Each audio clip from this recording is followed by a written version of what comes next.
নমস্কার, মডার্ন স্পোর্টসের আরও একটি ভিডিও নিয়ে চলে এলাম আপনাদের সামনে। আমি সুকর্ণা। নৈহাটির বঙ্কিমযোগী স্টেডিয়ামে কাস্টমসের কাছে 1-0 গোলে হেরে কলকাতা লিগের সুপার 6 থেকে ছিটকে গেল মোহনবাগান। ফুটবলের সব খবর জেনে নিতে আমরা চোখ রাখবো ফুটবলের লড়াইয়ে।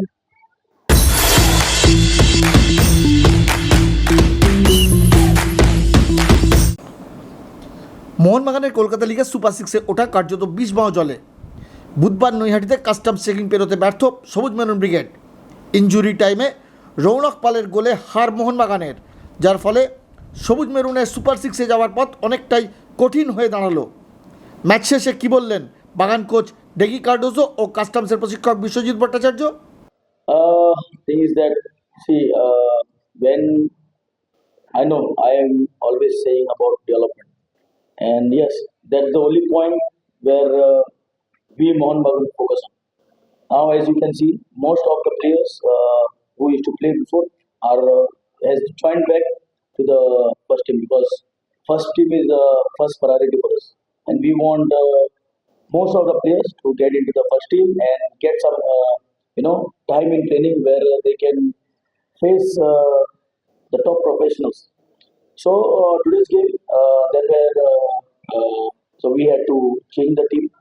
There are players, underage players who we just signed, young players we just signed has been given an opportunity to play, and I feel we did quite well. That experience was good there. The opponent's experience was good, and that is how we conceded that one goal, and we could not come back from that goal which we conceded. No, it's development. It's not about, there is no failure in life. I feel there is no failure. We have won the RFDL.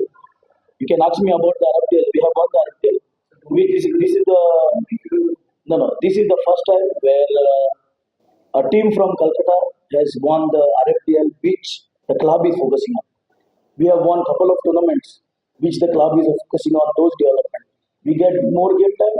The more you develop, and the more better it's for the players to move to the next level. It's not that we don't want to win. We want to win the CFL. It's going to take time, and definitely I hope so. With these players, we are going to do well for the coming season. রবি এর আগেও রবির যখন বাবা মারা গেছে তখনও পর্যন্ত খেলে দিয়ে গেছে, সামনে আমরা উঠেছি। আজকে ওর জ্যাঠা মারা গেছে সকালবেলা, এই সংবাদ পাওয়া সত্ত্বেও আমাদের সঙ্গে এসে খেলেছে, এবং শুধু তাই না, লাস্ট দুটো ধরে ম্যাচ খেলছে, 3টে ম্যাচ খেলছে, 3টেই আমরা জিতেছি। আজকে খুব সুন্দর সুন্দর পাস দিয়েছে। ও ইনজুরি ছিল, রিকভারি করেছে, এবং আফটার দ্যাট এসছে। Is great footballer. আমার ওকে সত্যিই আমরা শ্রদ্ধা করি যে এত সুন্দরভাবে ও নিজেকে এফোর্ট দিয়েছে আমাদের ক্লাবের জন্য। ওদের অবজেক্ট, ওদের প্ল্যান ওরা বলতে পারবে। মোহনবাগান সবসময় বড় ক্লাব। মোহনবাগানে যখন আমাদের দরকার ছিল তখন আমরা মোহনবাগানে খেলেছি, এবং ওদের সঙ্গে পয়সা নিয়ে খেলেছি, প্রফেশনালি খেলেছি। ন্যাচারালি আমরা মোহনবাগান খেলেছি বলে আমাদের আজকে এই নেম ফেম, এবং মোহনবাগানে আমরা খেলেছি ওদের গ্লোরিয়াস আমরাই করেছি। সুতরাং যাদের নিমক খেয়েছে তাদের এগেন্সটে বলার ঠিক নয়। ওদের প্ল্যান অ্যান্ড প্রোগ্রাম ওরা জানে। তবে আমরা যে জিতেছি, এবং তার প্রতিটা ক্রেডিট গোজ টু আমার দুই physical trainer and physio, and of course এই যারা খেলেছে আজকে রনক লাস্ট 10 মিনিট আগে খেলেছে, এবং after that is good fantastic. বাচ্চা ছেলে সবে এসছে, এই বছর প্রথম এসছে আমাদের, খুব ভালো খেলছে, আগামী দিনে খুব ভালো খেলবে। না, আমার মনে হয়, আমি পুরোপুরি ফিউচার দেখিনি, তবে আমার যতটুকু ধারণা আছে এই ম্যাচটা জেতাতে আমরা একটা জায়গা পেলাম, যে নেক্সট ম্যাচটা আমাদের জিতলে আমরা 100% সুপার 6-এ চলবো। সুপার 6-এ তাই মোহনবাগানের যাওয়া কার্যত শেষ হয়ে গেল বললেই চলে। নৈহাটি থেকে সুকন্যা মুখোপাধ্যায় রিপোর্ট, ময়দান স্পোর্টস।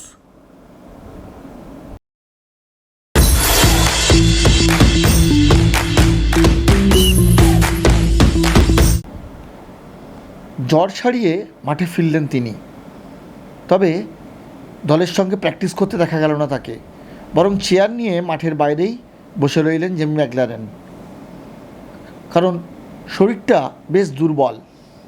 তবে দ্রুত মাঠে ফেরার চেষ্টা করছেন তিনি।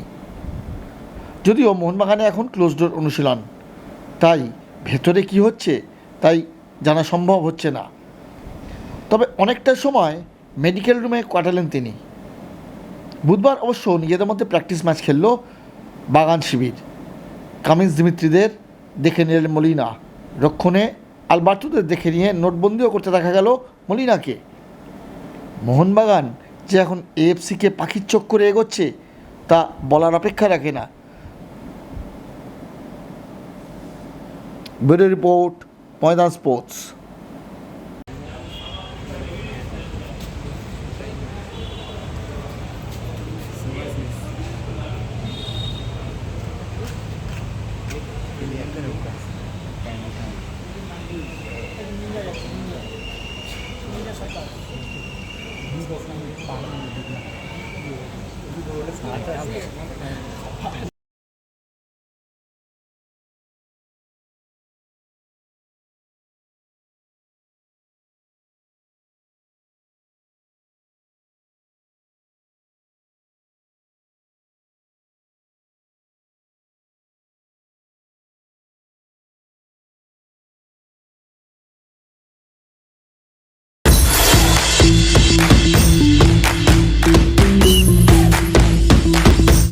ভারতীয় ফুটবলকে বাঁচানোর দাবি তুলল ইস্টবেঙ্গল। বুধবার লাল হলুদের শীর্ষকর্তা দেবব্রত সরকার জানান, নিজেদের মধ্যে ঝামেলা না করে ফিফার চিঠিকে মান্যতা দিয়ে ভারতীয় ফুটবলকে বাঁচানোই হচ্ছে একমাত্র লক্ষ্য এখন আমাদের।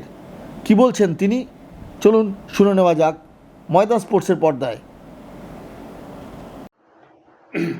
ভারতীয় ফুটবলের জন্য দীর্ঘদিন থেকেই অ্যাডভার্টাইজমেন্ট খারাপ হচ্ছে, এটা নতুন কিছু না। আমার মনে হয় ফিফা যেটা বলেছেন সেটা আলটিমেটলি মান্যতা দিয়ে এই পথ অবলম্বন করা উচিত। তবে আশা করি তারা করবেন। এবং আমার কাছে আরও একটা বিষয় আছে, যারা ফুটবল প্রেমী, যারা ফেডারেশনের সাথে যুক্ত আগেও ছিল, সবাই একত্রিত হয়ে ফুটবলকে এগিয়ে নিয়ে যাওয়ার জন্য কিংবা এই লজ্জার থেকে মুক্তি পাওয়ার জন্য নিজেদের ভিতরে কাদা ছোড়াছুড়ি না করে সে সঠিক পদক্ষেপ নিয়ে এই ফিফার চিঠিটাকে মান্যতা দিয়ে কাজ করা উচিত। তবে আমি খুব আশাবাদী, আমি অলওয়েজ পজিটিভ যে ভারতীয় ফুটবল কখনোই বন্ধ হবে না। ভারতবর্ষের ফুটবল সমর্থক সব থেকে বেশি যে কোনো খেলার থেকে, কিন্তু আমরা যে কোনো কারণেই সেটাকে ক্যাশ করতে পারছি না। সর্বস্তরে একদম ফেডারেশন থেকে আরম্ভ করে নিচু স্তর অবধি আমরা কেউই এটা করতে পারছি না। আমরা চেষ্টা করি অলওয়েজ আর একজনের উপর দোষ চাপিয়ে নিজেকে সেভ করবার, কিন্তু আমরা বলি সবাই আমরা এর থেকে বাইরে না, কেউ আমরা এর থেকে বাইরে না। না, শুধু ইস্টবেঙ্গল সাফার করবে না, ইন্ডিয়ান ফুটবলও সাফার করবে। ইন্ডিয়ান ফুটবলই বা যাবে কোথায়? সেটা ওমেন্স হোক, মেন্স হোক, সবাই সাফার করবে। তবে এই সাফারিংস হবে বলে আমার মনে হয় না। এটা সঠিক পদক্ষেপ হবে। দরকার হলে ফিফার কাছে ফার্দার লেটার যাবে সবে কালেকটিভলি, যে আমাকে আরও 2 মাস সময় দাও, আমরা এর ভিতরে করবো। কিছু একটা পরিস্থিতি তৈরি হবে। আমি এটাও শুনছি যে প্রফুল প্যাটেল সাহেব ইনভলভমেন্ট হয়েছেন। তবে আশা করব, ওনার তো ফিফার সাথে রিলেশন ভালো, উনি নিজেই উদ্যোগ নেওয়া উচিত ওনার ভারতীয় ফুটবলকে সেভ করবার জন্য, করবেন বলেও আমি আশা রাখি। আপনার কি মনে হয় অদূর ভবিষ্যতে প্রফুল পাটিলকে আবার ফিরিয়ে আনা উচিত ফেডারেশন প্রেসিডেন্ট হিসেবে? না, কাকে আনা উচিত ফেডারেশনে যারা সিলেক্টর আছে তারা বলবে, কিন্তু আমি এটুকু বলতে পারি এই মুহূর্তে উনি যেহেতু ফিফার সাথে কাজ করেছেন আগে, সেই ধ্যান ধারণা রিলেশনশিপ সবটাই আছে। তো সেটা যদি উনি এগিয়ে আসেন ভারতীয় ফুটবলের জন্য ভালো হবে। কেন রিলায়েন্সের সঙ্গে ওনার খুব ভালো সম্পর্ক, মানে কম্পেয়ার টু কল্যাণ চৌবে আছে তো ওনার সাথে রিলায়েন্সের ভালো সম্পর্ক। আগে যখন ওনার সাথে আমার কথা হয়েছিল কয়েকদিন আগে, তখনই বলছিল যে, আমিও বলছিলাম আপনি রিলায়েন্সের সাথে কথা বলুন। তো বলছি ভারতীয় ফুটবল বন্ধ হবে না, তখনও উনি আশ্বাস দিয়েছিলেন। যে আইএসএল হবে সেটাও আশ্বাস দিয়েছিলেন। Thank you.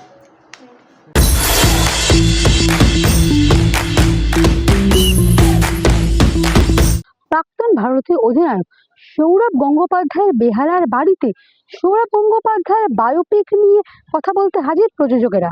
ক্রিকেটের সব খবর জেনে নিতে আমরা চোখ রাখবো ফ্রি হিটে।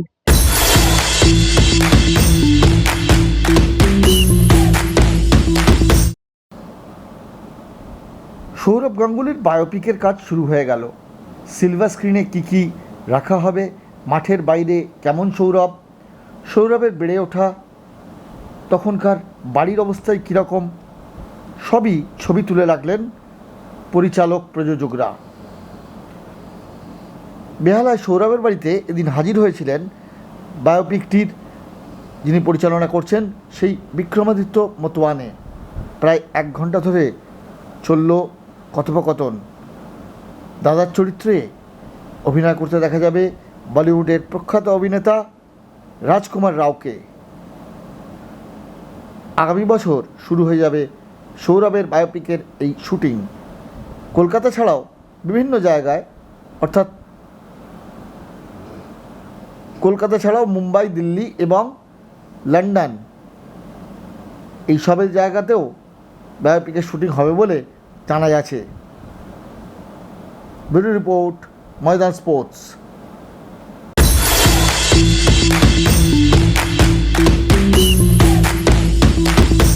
ভিডিওটি ভালো লাগলে লাইক করুন, শেয়ার করুন, আপনাদের মতামত কমেন্ট করে জানান, চ্যানেলটিকে সাবস্ক্রাইব করুন এবং পাশে থাকা বেল আইকনটিকে প্রেস করে দিন। দেখা হবে আবার পরের ভিডিও।